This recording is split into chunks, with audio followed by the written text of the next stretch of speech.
Hey everyone, and welcome back to the Explainer. Okay, let's just jump right into this, because today we are looking at a brand new, highly anticipated machine learning paper that is making some serious waves. It's titled GFlowRL Scaling Distribution Matching RL to Large Language Models, and it comes to us from Xiaodong Liu and a really brilliant research team.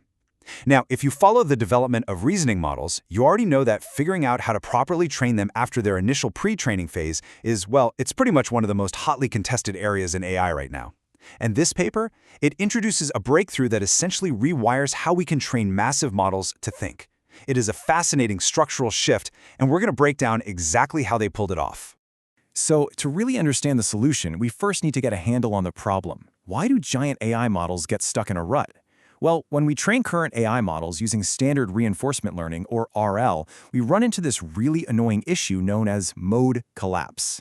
Essentially, the model finds one single way of answering a prompt or one specific line of reasoning, and it just latches onto it for dear life.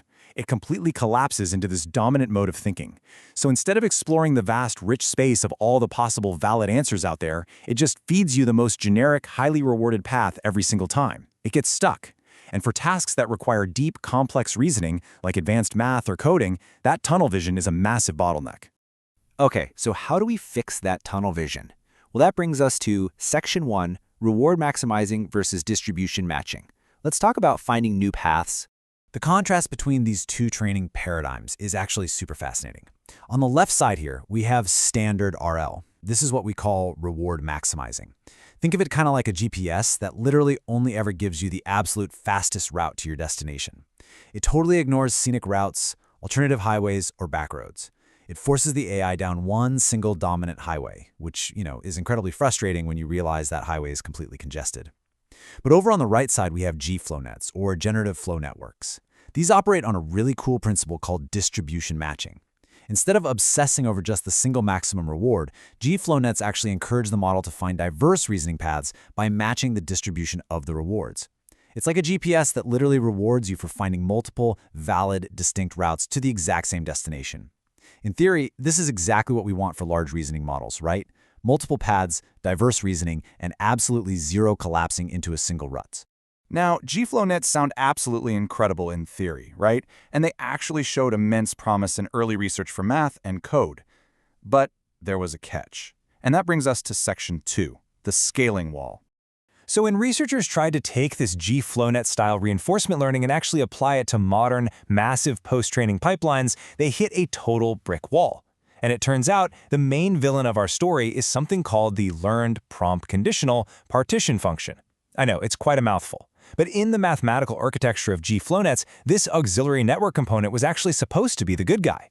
It was intended to act as a normalizer to just help the math balance out. But what the paper's authors discovered is that in practice, this specific component acts as a massive bottleneck. Instead of helping, it becomes a severe source of gradient instability and just an absolute nightmare of engineering overhead. It literally starts crashing the system as the models get bigger.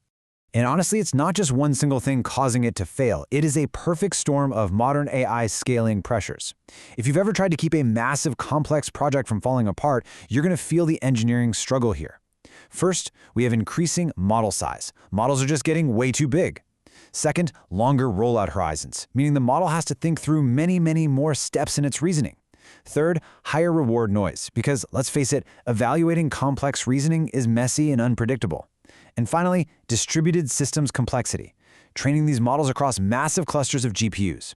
As all four of these factors grow together, that learned partition function just completely buckles under the pressure. The gradients go crazy, and the model entirely fails to learn. For a while, this scaling wall seemed totally insurmountable. But Xiaodong Liu and his team engineered a way right through it. Welcome to Section 3, the GFlowRL breakthrough. Through some really systematic analysis, the team realized that this learned partition function, which, by the way, everyone previously treated as absolutely essential to the algorithm, could actually just be deleted. I mean, the solution is so elegantly simple, it's almost surprising. Step 1, remove the auxiliary partition network entirely. Just perform surgery and take the whole thing right out. But obviously, you can't just leave a gaping hole in the math, right? So step 2, replace it with an in-batch Monte Carlo estimate. And the absolute beauty of this fix is that they compute this estimate directly from the rollout group that is already required for training anyway. So they completely preserved the distribution matching objective of GFlowNets, but they completely stripped away all that engineering overhead and gradient instability caused by that separate normalizer network. It is just a brilliant piece of algorithmic streamlining. Of course, when you remove a core, load-bearing component from a complex mathematical algorithm, things can get a little bit wobbly. And that leads us to Section 4, the stabilizers. To ensure their newly streamlined model stayed perfectly on track, the researchers had to introduce two highly specific high-tech balance mechanisms. Basically, they needed to complete the GFlowRL algorithm. First, they added an important sampling correction. This mathematically corrects any drift that happens between the rollout generation and the actual trainer. Second, they introduced asymmetric flow gap clipping. See, when you are dealing with massive scale and really noisy rewards, you get these extreme mathematical outliers, math that just goes way off the charts. This asymmetric clipping explicitly tames those outlier residuals. Think of it kind of like putting heavy-duty shock absorbers on a car hitting massive potholes. It just keeps the training process perfectly stable even when the terrain gets incredibly rough. Together, these two stabilizers allow the streamlined GFlowRL to run incredibly smoothly, entirely without that old clunky partition network. Okay, so we have the theory, and we have the newly streamlined math. But how does it actually perform? Let's move on to benchmark domination and check out the real-world results. I want you to really focus on this number for a second. 2048. GFlowRL was tested on math and code benchmarks, and at just the 14 billion parameter scale, it achieved a Codeforces rating of 2048. To put that into perspective for you, a 14 billion parameter model is actually pretty small by today's giant frontier model standards. Yet, using this new training recipe, it came within a mere 25 ELO points of O3 Mini. I mean, it is punching so far above its weight class here, proving that when a model is actually encouraged to explore diverse reasoning paths effectively, its capabilities just absolutely skyrocket. And it didn't just dominate in coding either. The researchers also tested GFlowRL on adversarial red teaming benchmarks, specifically AdBench and HarmBench. These basically test how well a model can act as a multi-turn attacker to probe other AI systems for vulnerabilities. GFlowRL attained the highest average ASR at 1 across these benchmarks. It completely outperformed the previous state-of-the-art multi-turn attacker. And what's really telling here is that a prior GFlowNet style method, called FlowRL, literally diverged and completely failed in this exact same testing regime. So where the old method completely broke down and crashed, GFlowRL absolutely thrived. But look, the ultimate test of any modern AI algorithm is scalability. We talked about that scaling wall earlier, right? Well, GFlowRL completely smashed through it. The team successfully scaled this exact same recipe all the way up to 235 billion parameters. 235 billion.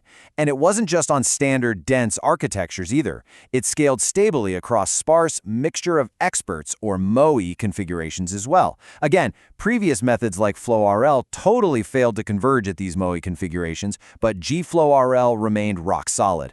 According to the paper, this is literally the very first GFlowNet-style RL algorithm to scale stably across both dense and sparse architectures at this kind of massive size. Which really leaves us with this final, thrilling question to chew on.